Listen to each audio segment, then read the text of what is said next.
কাবিলার মিতার নতুন একটি পর্বে সবাইকে স্বাগত। নতুন বছরের শুরুতেই যে পুজোটা প্রথম আসে তা হলো আমাদের সকলের প্রিয় সরস্বতী পুজো। সরস্বতী হলেন বিদ্যার দেবী। শুভ্র বসনা দেবীর রূপ যখন গড়ে ওঠে শিল্পীর হাতে, তখন তা শুধুমাত্র মাটির মূর্তি থাকে না, হয়ে ওঠে এক জীবন্ত শিল্প। আজ আমরা চলে এসেছি উত্তর কলকাতার কুমোরটুলি, যেখানে আজও প্রাচীন ঐতিহ্যের ধারা মেনে তৈরি হয় সরস্বতী প্রতিমা।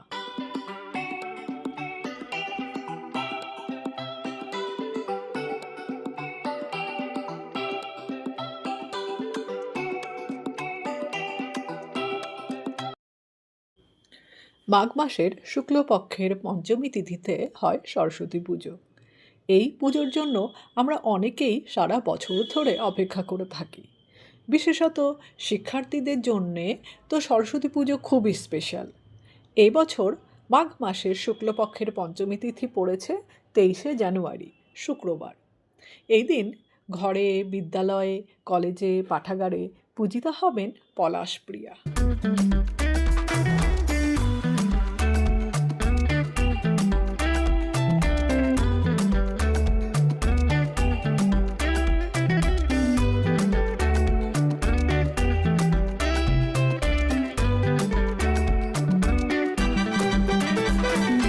এখানে দেখছি সবেমাত্র মাটির কাজ শেষ হয়েছে, রং করা এখনও বাকি।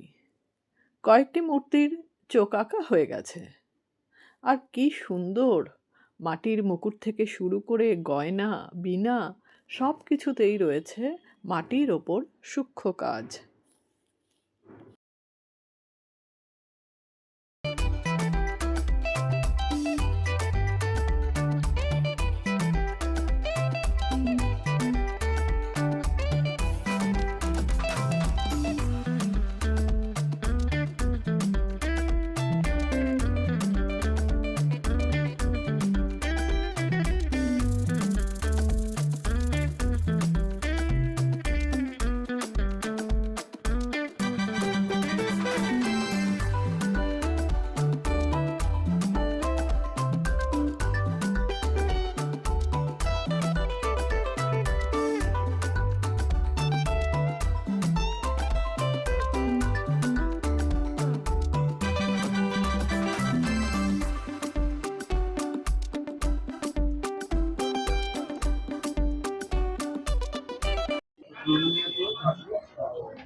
সরস্বতী পুজোর প্রস্তুতি দেখতে চলে এসেছি কুমোরটুলিতে।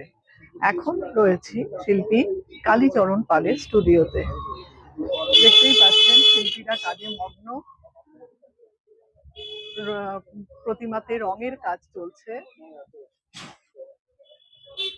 আরো অনেক প্রতিমা তৈরি হচ্ছে। সবগুলোই আপনাদেরকে দেখাবো, সঙ্গে থাকুন।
ছোট ছোট মূর্তির জন্য এই বঙ্কিমপালের স্টুডিও বিখ্যাত।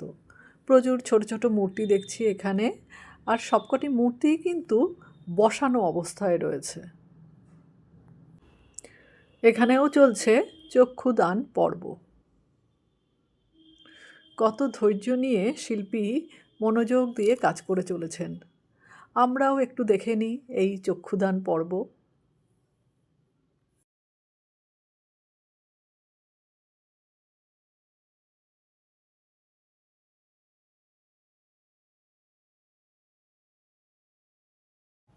এখানে আবার মাকে শাড়ি পরানো হয়েছে। কি সুন্দর লাল পেরে সাদা শাড়ি, ভারী মিষ্টি লাগছে।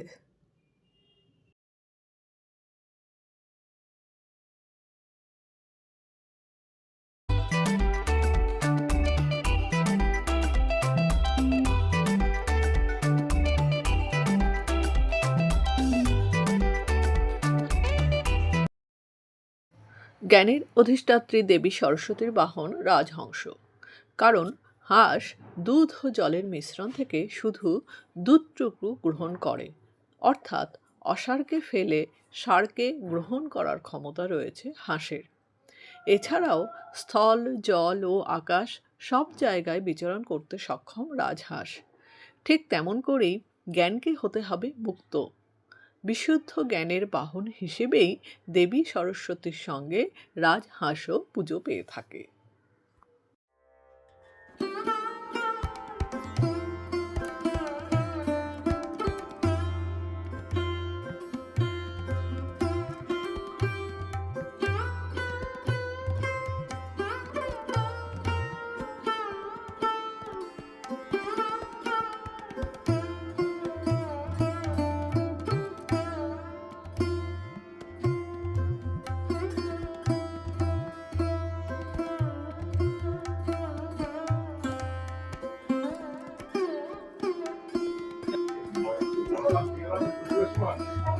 এখানে রয়েছে ছোট বড় নানা সাইজের মূর্তি। সরস্বতী পুজোর আগে সরস্বতী মূর্তি কিনতে হলে চলে আসুন এখানে।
সরস্বতী প্রতিমার ক্ষেত্রে আমরা দেখি সাদা বা হালকা রঙের আধিপত্য, কারণ সরস্বতী বিদ্যা ও পবিত্রতার প্রতীক। শাড়ি পরানো, গয়না বসানো, বীণার তার টানানো, শেষ মুহূর্তে কাজগুলোতেই মূর্তি সম্পূর্ণ রূপ পায়। এরপরই এখান থেকে মূর্তি প্যাকিং করে পাঠানো হয় স্কুলে, কলেজে, পাড়া ও বাড়ির পুজোর জন্য। মাটির মূর্তিগুলিকে ভালোভাবে শুকিয়ে নেওয়াটা খুব প্রয়োজন। সে কারণে এখানে পাখা চালিয়ে শুকোনোর জন্য রেখে দেওয়া হয়েছে।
কি দাম আছে এই মূর্তিগুলো?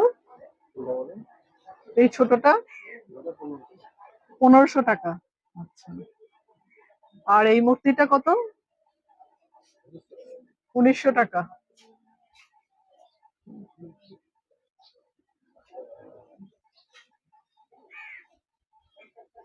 ওখানে কিছু হাঁস আলাদা করা রয়েছে। এই হাঁসগুলো আলাদা করে কেন? ও, নিচের গুলোর জন্য। আচ্ছা।